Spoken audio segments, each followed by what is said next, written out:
है। क्यों हो रहे हैं दंगे? कभी सोचा है आपने? डेमोग्राफी पेरिस की बदल गई। जहां डेमोग्राफी बदलती है वहां दंगे शुरू, फसाद शुरू, ये शुरू। और लोग जब झेलते हैं तब समझ में आता है। बंगाल में क्या हो रहा है, लेकिन तब भी देखिए, मुसलमान महिला कॉम्बिनेशन मिला, दीदी 29 सीट जीत गई, हम 12 पे आ गए। तो ये चलते रहता है, राजनीतिक चश्मा बदलने का तरीका है। हमें अपने वोट को, अपने विश्वास के वोट को, अपने काम के वोट को और कंसोलिडेट करना, हम उसी पे काम करते रहेंगे। लेकिन हमें क्या किसी से ज्ञान लेने की जरूरत नहीं है। नहीं, देखिए इसमें मेरा काउंटर पॉइंट है। मेरा काउंटर पॉइंट है कि आपको लगता है कि काम पर वोट कंसोलिडेट हो रहा है? क्योंकि जो रामपुर का एग्जांपल है, वहां पर एक गांव में जब पीएम आवास योजना के तहत 532 घर मिले, लेकिन आपको एक वोट नहीं मिला।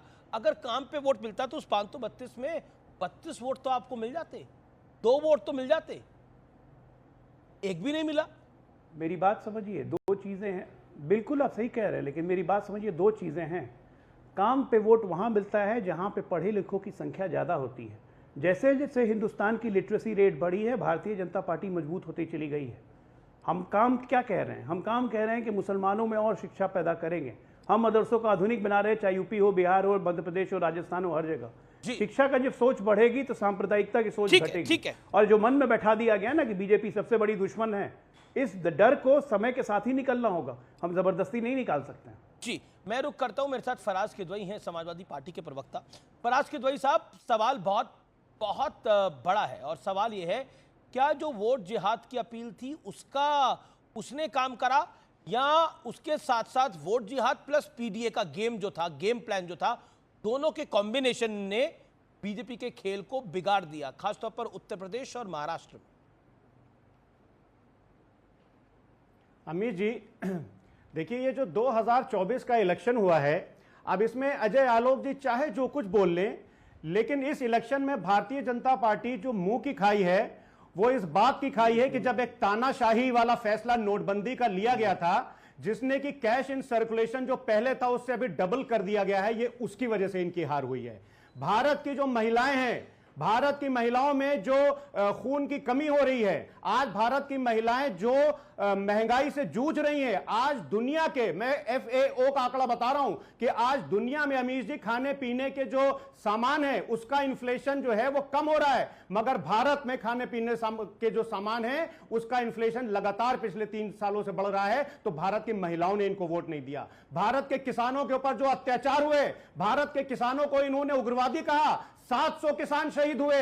इनके जो सेंट्रल मिनिस्टर के बेटे ने लखीमपुर में किसानों को जीप चढ़ा करके जो शहीद किया, तो भारत के किसानों ने इनसे बदला लिया। लेकिन जनाब सवाल, जनाब आपने अपनी बात को 1.5 मिनट, पौने 2 मिनट ने कहा। अब काउंटर पॉइंट सुनिए। आपने बोला कि बीजेपी को उन्होंने वोट नहीं करा जहां पर महिलाओं में खून की कमी हो रही है, यही कहा। और उसके अंदर तो विदाउट रिलीजन होगा, हिंदुओं में भी हो रहा होगा, ईसाइयों में भी हो रहा होगा, मुसलमानों में भी हो रहा होगा, जैनों में भी हो रहा होगा, बौद्धों में भी हो रहा होगा, सिखों में भी हो रहा होगा। मैं कहता हूं, अब आप मुझे बताइए, धुले ग्रामीण में सिंदखेड़ा की महिलाएं, धुले लोकसभा सीट में सिंदखेड़ा, धुले ग्रामीण और मालेगांव आउटर, बलगान और धुले शहर की महिलाओं को ऐसा लग रहा है कि मोदी अच्छा काम कर रहे हैं। वहां तो वो बीजेपी को जिता रही हैं, लेकिन जैसे ही मुस्लिम इलाका आता है बीजेपी को वोट मिलता है 4542 और विपक्ष को वोट मिलता है, कांग्रेस जहां पर पार्टी है, 2 लाख, और फाइनली बीजेपी चुनाव हार जाती है। तो ये मतलब एक ही एरिया के अंदर खून की कमी हो रही है, एक ही एरिया के अंदर महंगाई ज्यादा हो रही है, एक ही एरिया के अंदर बेरोजगारी ज्यादा हो रही है। सवाल का जवाब दीजिएगा, इधर उधर मत घुमाइएगा प्रोफेसर साहब। बिल्कुल इधर उधर अमीश जी नहीं घुमाऊंगा।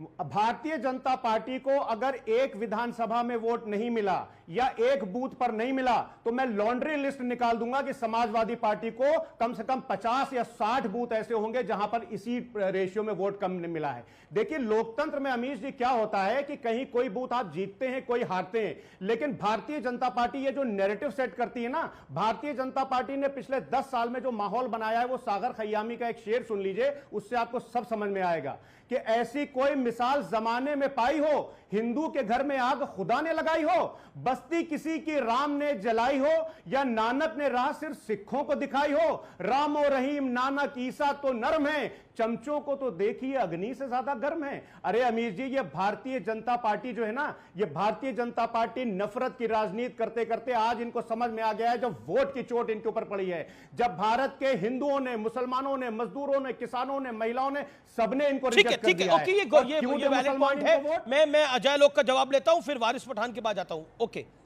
डॉक्टर अजय आलोक। मुगालते में है क्या? ये लगता है मुगालते में है। काट की हांडी एक बार क्या चढ़ गई, आवाज तो ऐसे निकल रहे जैसे फन्ने खा बन गए। अरे इतने के बावजूद भी सबसे बड़ी पार्टी हम ही है, 240 एमपीज हैं हमारे, और हमारा चुनाव पूर्व गठबंधन 293 लेके पूर्ण बहुमत में बैठा हुआ है।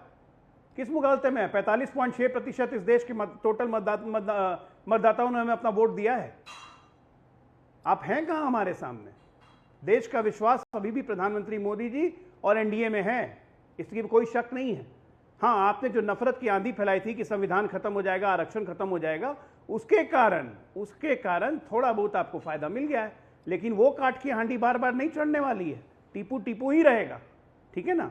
जहां तक रहा, आपने मुसलमानों में जितना डर और नफरत आपने बैठा दिया है, वो इस देश के लिए ठीक नहीं है। वो इस देश के लिए ठीक नहीं है। जितना नफरत आप लोग फैलाते हैं, अभी आपकी बातों में नफरत दिख रही है। मुझे जो है ना, मैं तो इतना आराम से बात कर रहा हूं, अभी तो आपकी बातों में नफरत दिख रही है। बारे में कुछ बताइए। आपकी तो बातों में नफरत दिख रही है भाई साहब। नीतीश कुमार जी के बारे में आप खून में हिंदू मुसलमान देखने लगते हैं। झूठों का सरदार खून में हिंदू मुसलमान आप देखते हैं। आपकी तो बातों में नफरत है। बोला ना 2 करोड़ नौकरी कहां अरे गई? भैया, आपकी बातों में नफरत है। चिल्लाइए भारत मत। की भारत की जनता साले Samajwadi on the party Mainpuri में नहीं आग लगाने की सीमित कोशिश है। करेंगे। क्या बात करते हैं? और आपका वोट शेयर गिरा है भाई साहब। पिछली बार जिन 303 सीटों पर आप चुनाव लड़े थे, हमारा वोट शेयर 1% 299 गिरा है, हमारी सीटों पर सीटें पिछले 20% कम हुई हैं, समझे ना? 92 सीटें आप हारे हैं। ओके, मुझे और वारिस ये पठान के पास जाना आपके पड़ेगा। जो नफरत और आपके वोट शेयर की अगर हम बात झूठा करें, narrative वोट शेयर फैलाने की के अगर हम कारण बात हुआ है, करें, उसको तो हम क्या काउंटर आपको करेंगे। लगता है, चिंता क्या क्यों कर आपको रहे हैं? लगता है कि 27 में चुनाव है सेक्युलरिज्म ना? का औकात में आ जाइएगा। Ajay Alok, silence on the floor, all audios down, Waris Pathan on screen. Waris Pathan, my straight question to you sir tonight is कि क्या आपको लगता है वारिस भाई कि जिस तरह से वोटिंग पैटर्न देखने को मिला, जिस तरह के नतीजे हमारे समकक्ष आए और सामने दिखाई दे रहे हैं, उसके बाद ये जो सेक्युलरिज्म का चश्मा है, इसके बारे में आप क्या कहना चाहते हैं? और जिस तरह से कांग्रेस कह रही है, सपा कह रही है कि इस बार एक भी मुसलमान मंत्री नहीं है, उसके बारे में आप क्या कहना चाहते हैं? जी अमीश भाई, क्या अमीश भाई, मुसलमान तो सबके साथ खड़ा है, मगर कोई मुसलमान के साथ नहीं खड़ा है। हकीकत है, सबको मुसलमान के वोट चाहिए, 90% वोट चाहिए, मगर मुसलमानों को टिकट नहीं देना। टिकट नहीं देंगे, लड़ेगा नहीं, पॉलिटिकल एम्पावरमेंट नहीं होगा तो आगे कैसा आएगा? आज बड़े अफसोस की बात है कि हमारा भारत देश दुनिया की सबसे बड़ी डेमोक्रेसी, जिसमें 140 करोड़ के करीब आबादी है, उसमें 20 करोड़ के करीब देश की सबसे बड़ी माइनॉरिटी मुसलमानों की है।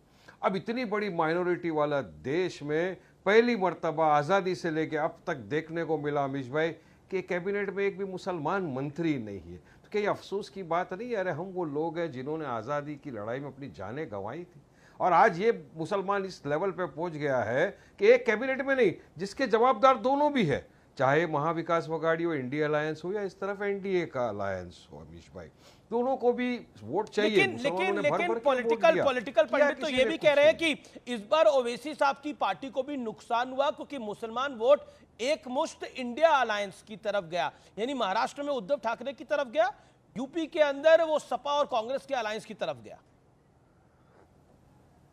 ये बात है सही। महाराष्ट्र में हम तो अमीश भाई 4 सीट के ऊपर लड़े थे, सिर्फ बाकी सारी सीटों पे तो ये खड़े थे।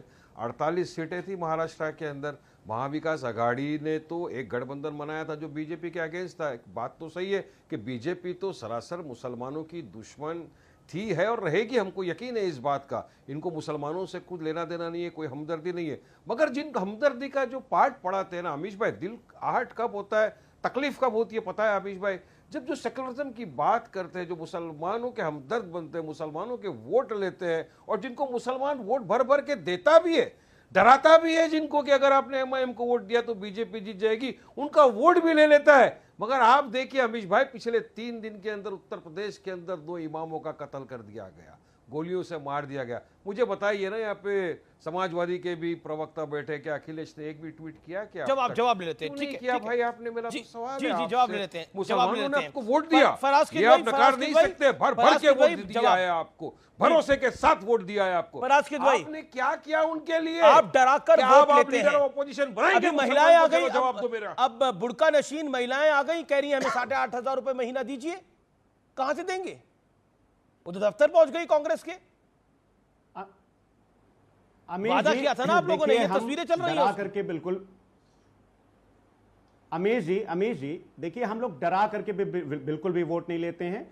और रही बात कि हमारे एमआईएम के जो प्रवक्ता हैं, हमारे भाई हैं, वो ये कह रहे हैं कि एमआईएम जो है, क्योंकि मुसलमानों ने पूरा वोट हमको दिया, तो हम मुसलमानों ने अगर उत्तर प्रदेश में समाजवादी पार्टी और कांग्रेस को दिया तो मुसलमानों को रिप्रेजेंटेशन भी समाजवादी पार्टी और कांग्रेस ही देती है। अमीर जी, उत्तर प्रदेश की विधानसभा में 111 मुस्लिम विधायक हैं, जिसमें से 111 टोटल समाजवादी पार्टी के विधायक हैं, जिसमें करीब करीब 34 हमारे हैं। तो जरा से रेशियो निकालिएगा, ये 30% के ऊपर जाता है। अरे एमआईएम से मैं ये कहना चाहता हूं कि आप साहब उत्तर प्रदेश छोड़िए, आप तेलंगाना में जाकर के चुनाव लड़िए, उत्तर प्रदेश हम संभाल लेंगे। उत्तर प्रदेश में हमने